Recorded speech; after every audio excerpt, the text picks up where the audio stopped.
کیا مولانا مودودی نے اپنی کتاب خلافت و ملوکیت میں حضرت عثمان کے بارے میں تنقید کی ہے؟ یہ جھوٹ ہے جی، آپ خود پڑھ کے دیکھ لیں. میرے پاس ایک بھائی آئے، مجھے تو خیر بعد میں پتا چلا ان کا تعلق داعش کے ساتھ تھا.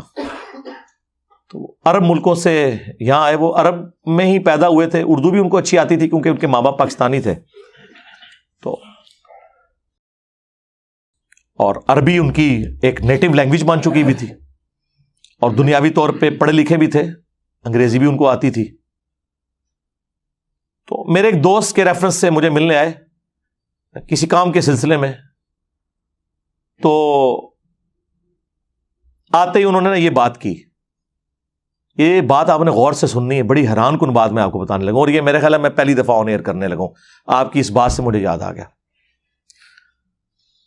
تو مجھے کہنے لگے کہ خلافت و ملوکیت میں مولانا مودودی رحمہ اللہ نے سیدنا عثمان غنی رضی اللہ تعالیٰ عنہ کی توہین کی ہے. میں نے کہا نہیں، میرے پاس یہ خلافت و ملوکیت پڑھی ہوئی ہے، تو تم اسے پڑھو. میں صبح آفس چلا گیا، تو شام کو بلکہ رات کو کافی لیٹ واپس آیا. انہوں نے ایک دن میں اس کا میجورٹی پورشن پڑھ لیا تھا. وہ اصل میں جو اس کا چیپٹر ہے جو چبھتا ہے سب کو، خلافت راشدہ سے ملوکیت کا سفر جو ہے. تو جب میں واپس آیا نا، تو وہ صبح جو میرے ساتھ بحث کر رہے تھے نا، مجھے کہنے لگے یار مودودی صاحب نے تو جس طریقے سے یہ مقدمہ پیش کیا ہے، اس سے تو سافٹ انداز حق بات کا ہو ہی نہیں سکتا. ایون حضرت معاویہ ابن ابی سفیان رضی اللہ تعالیٰ عنہما کے بارے میں بھی انہوں نے اتنی سافٹ لینگویج یوز کی ہے، اگرچہ انہوں نے غلطیاں ہائی لائٹ کی ہیں، کہ اس سے سافٹ لینگویج ہو ہی نہیں سکتی. یہ جتنے لوگ ہیں نا، بس وہ جس نے میرے بارے میں کہہ دیا قادیانی ہے، حالانکہ جو قادیانیوں کے خلاف مہم چلا رہے ہیں، ہم نے تو ان کی منجی ٹھوک دی ہے کہ تمہارے ابے بھی چشتی رسول اللہ اشرفی رسول اللہ پڑھا کے گئے ہیں، تو غلام احمد قادیانی دجال تو شاہی کوئی نہیں ہے. ہم تو ختم نبوت کے اوپر کام کر رہے ہیں. اچھا، وہ تو جب کوئی سنتا ہے تو پتہ چلتا ہے.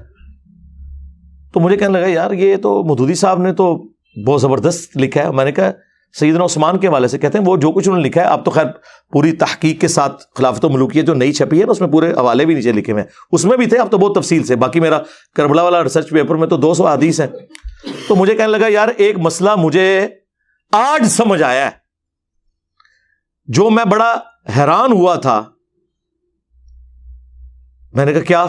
وہ کہنے لگا کہ جب داعش کی فوجیں داخل ہوئیں عراق کے اندر، شام کے اندر نا، تو کئی لوگ جو ہے نا وہ حضرت علی ابن ابی طالب کے اوپر لعنت کرتے تھے انہیں خوش کرنے کے لیے. تو وہ کہتا ہے کہ ایک آدھ سفر میں بھی ساتھ تھا، تو جب انہوں نے حضرت علی پہ لعنت کی تو ہم سب لوگوں نے تو اپنے کانوں کو ہاتھ لگایا، کیونکہ سنی تو حضرت علی کی رسپیکٹ کرتے ہیں. یعنی یہ آج کے جو سنی ان کو آپ بنو امیہ تو نہ سمجھیں، بنو امیہ کی نہیں دال گلی. تو اگر ان کی دال گلی ہوتی تو بخاری مسلم میں سب و شتم کی روایتیں تو نہ لکھتے، اور بنو امیہ کا رد تو نہ کرتے امام بخاری امام مسلم حضرت علی کی شان میں حدیثیں لے کے. وہ کہنے لگا کہ ہم گاؤں میں داخل ہوتے تو وہ حضرت علی پہ لعنت کرتے، اور وہ لعنت کرنے والے کون؟ شیعہ. اور وہ کیوں کر رہے ہوتے تھے؟ تقیۃً. وہ یہ سمجھتے تھے کہ یہ بنو امیہ کے پیروکار ہیں. جس طرح بنو امیہ اپنے دور میں حضرت علی پہ لعنت کرواتی تھی تو لوگوں کو چھوڑا جاتا تھا، اور تقیۃً شیعان علی لعنت کر لیتے تھے. ظاہر ہے سارے تو حجر ابن عدی تو نہیں ہوتے نا کلمہ حق بلند کرنے والے،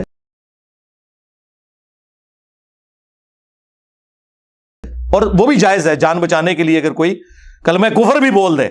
سورۃ النحل میں آیا ہے اور سورہ آل عمران میں بھی آیا ہے، تقیہ بھی کیا جا سکتا ہے، کلمہ کفر بھی بولا جا سکتا ہے اگر آپ کا دل ایمان پہ ٹھکا ہو. تو کہتے ہیں ہم بڑے حیران ہو، ہم استغفر اللہ پڑھیں کہ یار یہ کیا بکواس کر رہے ہو. تو وہ آگے سے کہتے ہیں کہ نہیں، جو بنو امیہ ہے وہ تو ہم سے ڈیمانڈ کریں گے یہ. تو کہتا ہے کہ اس وقت ہم لوگ پھر ان کو یہ کہتے تھے کہ یار یہ تو بڑا گناہ کا کام ہے، ہم نے یہ کیوں کروانا ہے، ہم تو چاروں خلفاء کو مانتے ہیں. ٹھیک ہے، اور جو ان کے امیر وہ تو خود سید ہونے کے دعوے دار ہیں، اپنے آپ کو ہاشمی کہتے ہیں. یہ میں کوئی داعش کے فضائل نہیں بیان کر رہا، میں اس وقت علمی گفتگو کر رہا ہوں. مجھے تو جتنی بھی جہادی تنظیمیں ہیں، داعش ہو، القاعدہ ہو، ٹی ٹی پی ہو، باقی ان کے ساتھ سنگین نوعیت کے اختلافات ہیں، وہ ایک معاملہ الگ سے. لیکن میں آپ کو ان پرنسپل یہ بات بتا رہا ہوں کہ وہ نوجوان پھر کہنے لگا مجھے آج یہ بات سمجھ آئی ہے، اس وقت تو ہمیں بڑی حیرانگی ہوئی تھی، لیکن جب میں نے خلافت و ملوکیت پڑھی پھر خیر میں نے اسے جب بخاری مسلم سے احادیث بتائیں، ابو داؤد سے، سنن نسائی سے، المستدرک للحاکم سے، تو کہتا مجھے اب پتہ چلا کہ اچھا یار یہ بات واقعی تھی کہ بنو امیہ کے دور میں یہ کام کروایا جاتا تھا، اور یہ ہم نے پریکٹیکلی چیک کیا ہے کہ شیعان علی نے ہمارے شر سے بچنے کے لیے حضرت علی پہ ہمارے سامنے لعنت کی، تو ہم کہتے تھے یار ان کو کیا ہو گیا، ہم نے تو انہیں کچھ بھی نہیں کہا، اور حضرت علی تو ہمارے لیے بھی رسپیکٹیبل پرسنالٹی ہیں، جو میں اکثر جو ہے وہ اہل تشیع حضرات سے بھی کہتا ہوں کہ اہل سنت کے تو ہاتھ پاؤں بندھے ہوئے ہیں، جس طرح مسلمانوں کے ہاتھ پاؤں بندھے ہوئے ہیں کہ ہم کرسچنز کی رسول اللہ کی شان میں جو گستاخی ہے یا خاکے بنانا، اس کے اگینسٹ غصے میں بھی آ کے تصور نہیں کر سکتے کہ ہم عیسیٰ ابن مریم کی توہین کریں، کیونکہ ہمارے ایمان کا حصہ ہے۔ ہمارے نزدیک جتنا بڑا کافر رسول اللہ کا انکاری ہے اتنا بڑا کافر ہی حضرت عیسیٰ کا انکاری ہے۔ لا نفرق بین احد من رسلی، مرتبے میں فرق اپنی جگہ، تفضیل بین الرسل وہ حق ہے، تلک الرسل فضلنا بعضهم علی بعض، لیکن تفریق بین الرسل یہ کفر ہے۔ لا نفرق بین احد من رسلی، بلکہ سورہ النساء میں تو آیا جو اللہ رسول میں یا رسولوں میں بھی آپس میں فرق کر دے وہ بھی پکا کافر ہے۔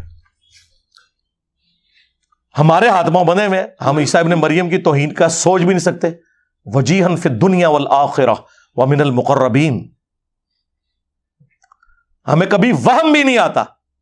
بالکل اس طریقے سے اگر اہل تشیع کی جانب سے خلفائے ثلاثہ کے اوپر کوئی لان تان کی جاتی ہے تو ہم تو تصور بھی نہیں کر سکتے کہ ان کو غصہ دلانے کے لیے مولا علی علیہ السلام کے بارے میں کوئی ایسی بات کرتے ہیں، نعوذ باللہ من ذالک۔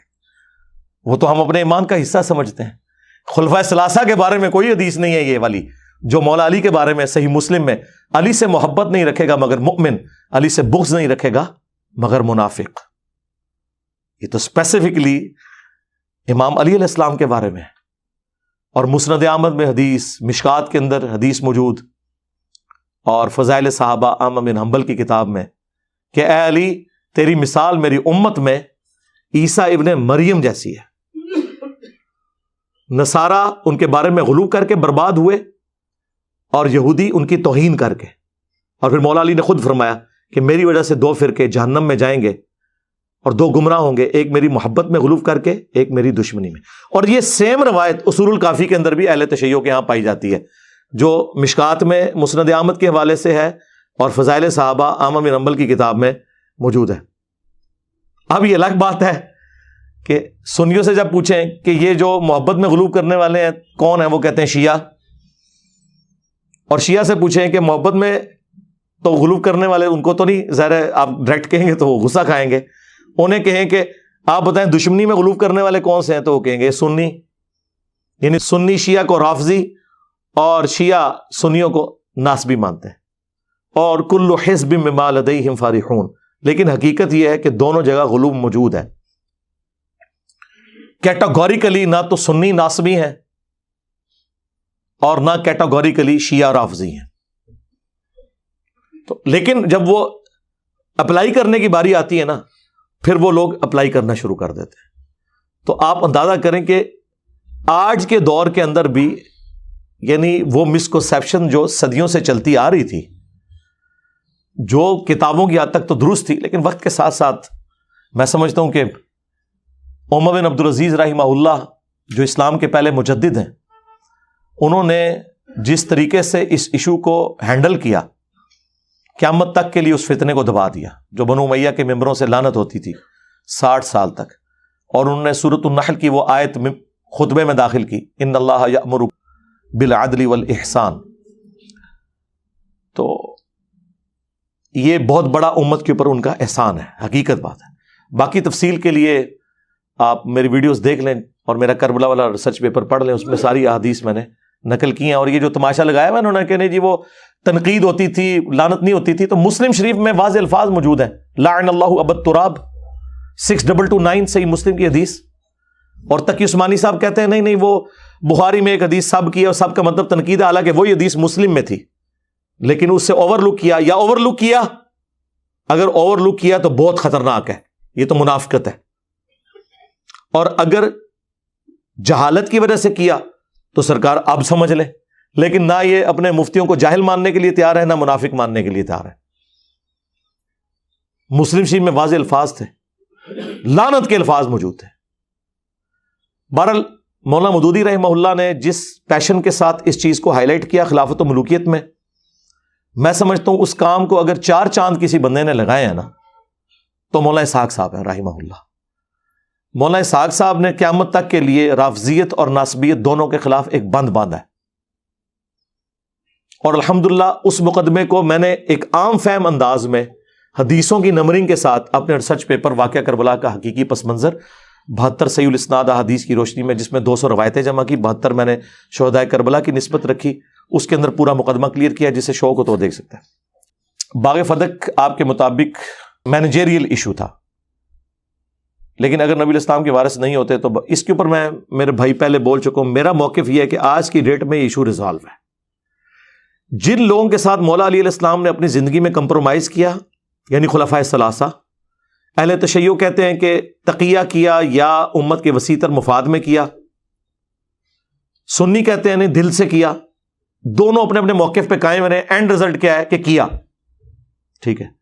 جن سے مولا علی کی دوستی ہے چاہے وہ کسی بھی وجہ سے، ہماری ان سے قیامت تک دوستی، اور جن سے آپ کی دشمنی ہے اور ان پہ قنوت نازلہ پڑی ہے، المصنف ابن ابی شیبہ میں اللہم علیک بمعاویہ و اشیائہ و عمر بن عاص و اشیائہ و ابا سلمی و اشیائہ، اور مصنف ابن ابی شیبہ کے اندر موجود ہے کہ میں اللہ سے امید کرتا ہوں کہ مقتولین صفین جو میرے مخالفین ہیں ان کو بھی اللہ معاف کر دے گا، اور پھر مقدمہ میرے اور معاویہ کے درمیان اللہ کی عدالت میں طے پائے گا۔ تو مولا علی نے معاویہ بن ابی سفیان رضی اللہ تعالیٰ عنہ کے بارے میں اس مسئلے کو، چیپٹر کو کلوز نہیں کیا، وہ چیپٹر آج تک کھلا ہے اور وہ کھلا رہے گا، اسے کوئی بند نہیں کر سکتا۔ جہاں پہ چیپٹر کلوز ہے اسے کلوز رہنے دیں اور اتحاد امت پہ کام کریں۔